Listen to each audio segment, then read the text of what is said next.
What's up, y'all? Welcome to the Dope Life Podcast, the dopest podcast ever. And I'm, of course, your host, Coach AJ, Dope Life Coach, the dopest life coach ever. And if you haven't already, go ahead and hit that subscribe button so that you never miss another episode. If you could be also lovely and dope and leave a rating and a review, we would greatly appreciate it so the podcast can get out to dope individuals just like yourself. So today we're going to be talking about something that a lot of people think about whenever they're setting their goals up for 2026, motivation and inspiration. You don't need motivation to get started because motivation can fade, but it also can fade into burnout. So we're going to be discussing how to continue to going after things you want to go and get and achieve while also dealing with possibly burnout creeping in. Burnout is very important to me because I've experienced it and you more likely have experienced it time and time again. And in 2022, I was experiencing it in the worst way. I want to say from probably 2020. I think a lot of us have had symptoms of it. And I think around the time of the 2021 ending, a lot of things had changed for me personally, and I switched careers within my job, thinking that this is it. It was the most stressful thing I ever did, and I was dealing with a lot, not recognizing it. And then by June of 2022, I was assaulted while driving the city bus. So it was just so much things was going on.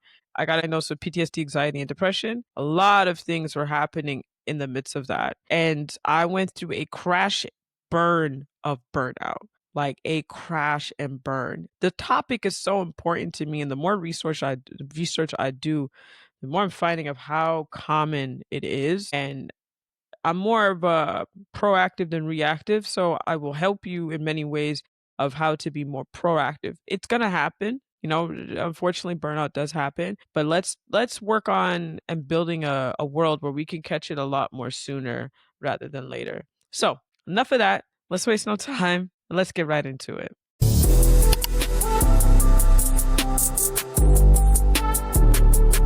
So the World Health Organization, I have notes here because again, I've been doing a lot of research on this, has stated that burnout is considered institutional stress. It's unmanaged. They're finally recognizing it, which is fantastic. Um, and 700,000 people, which, wow, 700,000 people have unfortunately died from that alone. And there's different parts of burnout, right? Like and maybe you could identify this. And this is why I'm saying, like, you could stay motivated all you want, and that's great, but motivation can only last like a short period of time. It's about creating the habits and being consistent and all that good stuff. So, but I want you just to just get a little bit of a background and maybe you're able to identify burnout in a different way, even for yourself. If you are a parent or taking care of some sort of dependent, let's say hypothetically, there's nurture burnout where you're constantly giving and giving and giving, and then you feel guilty perhaps if you're not giving enough, right? That's one. Another one, this is primarily for women first, and I'm gonna go into what burnout that males also face. Entrepreneur burnout. Let's say, for example, males face this one too. Face this one as well. Visionary. You're constantly the business. You're dealing with lack of funding. You're dealing with lack of respect in entrepreneur category. Like there's so many things that can play a factor even within that. I've gone through that. Empath, emotional, right? You take on everyone's energy and you're not taking care of yourself to the point where you just burn out and you may become a bit resentful. And then there's also the invisible giver where you're giving and giving and giving and then eventually you don't receive anything in the end and you burn out. And that's when you really will get mad, irritable, like upset. Now for the men, you may be able to identify some of these too. The protector, right? Where you're just constantly on edge and it could get to the point where if you're not taking care of yourself, I'm just gonna go through it. The provider, protector, and performer. Because I feel like all three of them are kind of combined. That's like a massive, massive sense of burnout that many men probably feel, many males feel, and they don't discuss it, right? We need to start having these conversations and the silent struggle, which connects to what I just said. We need to start having this conversation of how you guys are feeling. And if you are feeling burnt out, have the conversation with your loved ones and the safe places that you can and with other males, because there's a good chance that you're all feeling the same set of burnout. But like I said, I've been through burnout. I know what it's like. You have a bit of an way of identifying of how burnout can show up for you. And I'll be real with you. A lot of people have a tough time in January because January is the part where you're getting started. Many of us will have these goals and we set them, But then we have all these responsibilities and all this other burnout in the background that's going left unsaid, untreated. You may not even feel motivated at all. You're just going to feel exceptionally drained. Like, how are you going to pour into new goals if you're feeling burnout in these other categories of your life? Please give yourself grace. I don't want you to feel as if you're making a mistake on taking care of yourself. When it comes towards self-care and self-love, I know I've talked about this many times. What's not discussed enough, and I'm going to do better with my part on this, is how guilty some of us feel sometimes when we don't do self-care or we don't participate in loving ourselves a little bit more. So today, again, I want to discuss with you how you can stay on the consistent momentum without feeling that burnout. I'm going to give you like about 5 strategies that you can start implementing today. This will help sustain your energy, stay consistent, and allow you to actually enjoy your 2026. Because, yeah, I know we're setting goals, we're doing vision boards, and we're doing all this great stuff, gaining clarity, yada, yada, yada. But you're also like, let's just enjoy the year as well. Because 2025 has been interesting. So, one thing's for sure is that motivation will fade. And I know you may just turn to your most motivating person that's on social media and be like, I just need this person to uplift me. To be fair, when you have those moments of motivation fading, those videos are only going to get you so far. I want you to lean back into why you're even doing what you're doing. What is the real anchor of why you want to do it in the first place? That is always going to be the reason why you show up every damn time. The days that you are literally looking at yourself in the mirror and saying, I don't want to do a damn thing, the day that you're laying in bed and hitting snooze repeatedly, the moment you think about your why and you say it out loud, you're just like, oh. Yeah, all right, let's get it.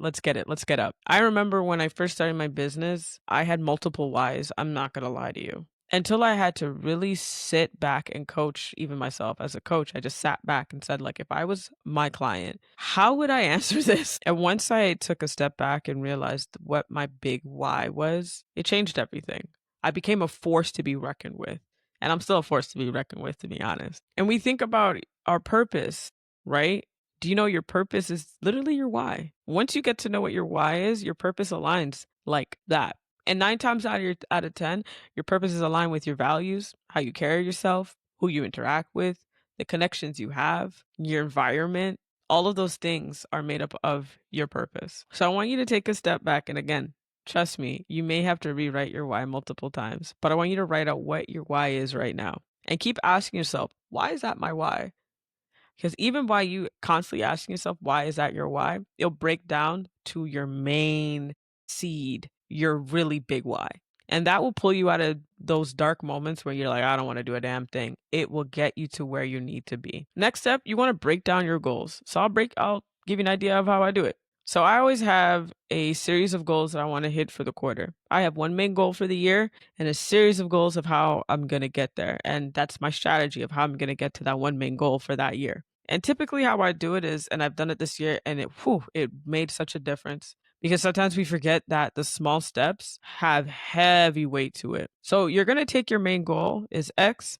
You're going to break down the strategies to get to X. And now you're going to break down the smaller steps that you can take, whether it's quarterly, monthly, weekly, daily. And those small steps are what's going to get you to that big goal that you're setting at the top for 2026. Now, here's what you need to do. After every week, have a meeting with yourself. Go look at what you've accomplished. And it's also important that you write out what it is that you're going to be doing that day, that week. Again, go to your local dollar store. I love me my local store.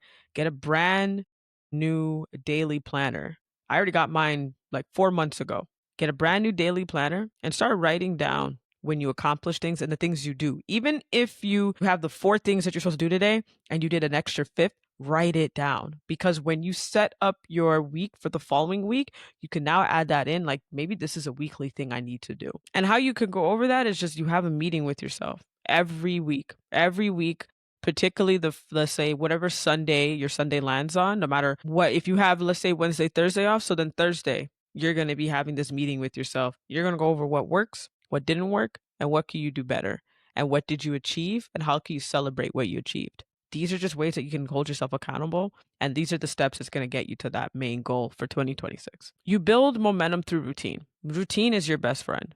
And it may seem boring, but eventually it becomes just an automatic, and you will feel off on the days you don't do your routine. Don't get me wrong, like motivation can get you started, but routine keeps you going. And routine and like when you have habits that benefit you and that they subtract from burnout actually happening, you'll find a tremendous different type of feeling. You ever find it like when you fall off of your routine a little bit, it's a bit hard to get back on track, right? That's because consistency builds identity. And once something becomes a part of you, it takes less to actually maintain it. You don't need a complicated morning routine or however it works for you. You really need one that's going to meet you where you at and have you succeed. Your morning routine could look like 10 minutes of journaling, 5 minutes of meditation and prayer, maybe 5 minutes of just having gratitude to where you are in that day, in that moment, that present moment. Whatever grounds you gets your mindset right. That is your foundation. And when your day has rhythm, your energy has direction. And that's how you create your momentum and keep your momentum without any type of force. Now in 2026, you're going to be protecting your energy like an armed guard. You cannot pour from an empty cup, but yet that's what a lot of us tend to do.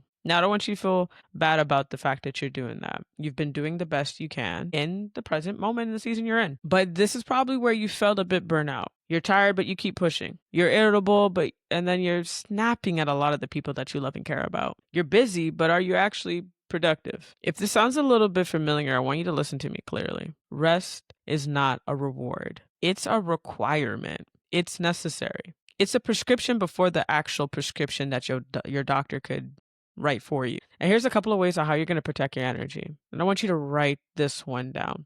You're going to set boundaries. You're not only going to set boundaries with other people, you're going to start setting boundaries with yourself. You don't need to say yes to everything. You can start saying no or saying yes with conditions. Start scheduling your downtime. In my calendar, I have what are called AJ time. AJ time is my time. And I always have a reminder set for it so that I can prioritize myself. And practice self-care. And I'm not just talking like retail therapy and bubble baths, although those are both great, but things that recharge you and bring you solitude. Movement, therapy, prayer, community. These are all the things that will help uplift you and not drain you. When I started to schedule in my rest time, my productivity throughout the day shifted and it skyrocketed because at that point, my energy was aligned with the tasks that I needed to get done. And then slowly I realized motivation and inspiration was like effortless. I really want to talk about celebrating. And I think as driven individuals, we forget to do just that. We forget that we've accomplished something and we keep moving the goalpost versus actually taking a step back and giving ourselves a high five and saying like, yo, I actually did that. I actually accomplished that. But every small win, even if you think it's small, deserves encouragement, deserves celebration, deserves acknowledgement. If you're only going to celebrate the finish line, you're going to forget about all the accomplishments and all the steps that you took to get to that finish line. Don't worry about the checkpoint. That's great. But the journey in between, that progress, that's where the creme de la creme is. And maybe even if you didn't hit your full goal at the end of the year, that's also okay. But did you stay consistent the entire time to even come a little bit closer than you were before? Huh? Celebrate that. Maybe you're still even learning. Maybe the goal that you set for the end of the year opened up a whole new can of life that you never thought that you would even enter. And you're embracing it. And you know it's going to get you to where you want to go. Celebrate that. Don't be too worried if your goals start to shift. That's okay. That just means that you're in alignment. That is not failure. That is growth. And don't forget about reflecting per quarter as well. Yes, I said reflect every week, but reflect per quarter. Look at what worked, look at what didn't work, look at what needs improvement. Celebrate the things that you accomplished. All right, so let's make it a little bit more practical. I want you to think of one goal that you want to set for 2026, just one. And again, ask yourself, what is your why? What is your why behind that one goal? What is one small step that you could take this week alone? And how can you protect your energy as you go after it? All right, y'all. So we went over 5 strategies that you're going to implement in 2025. Let's break them down a little bit, all right? You're going to clarify your why. You're going to break down your goals into manageable steps. You're going to build momentum through routine. You're going to protect your energy and you're going to celebrate all of your progress. This year is not about chasing motivation. It's about aligning with momentum because sustaining a success is not about doing more. It's about doing what matters to us the most and protecting our peace while we're doing it. I hope you guys are able to get some great gems out of this week's episode. Like I said, I'm rooting for y'all. I want y'all to be successful in 2026. Shoot, why not? And if you're new here, don't forget to hit subscribe, like, and share this episode with other like-minded individuals that you think that would benefit off of this gems that I've been dropping. I hope to see y'all next week on the next episode of the Dope Life Podcast. And y'all know what to do. Walk with peace, walk with love.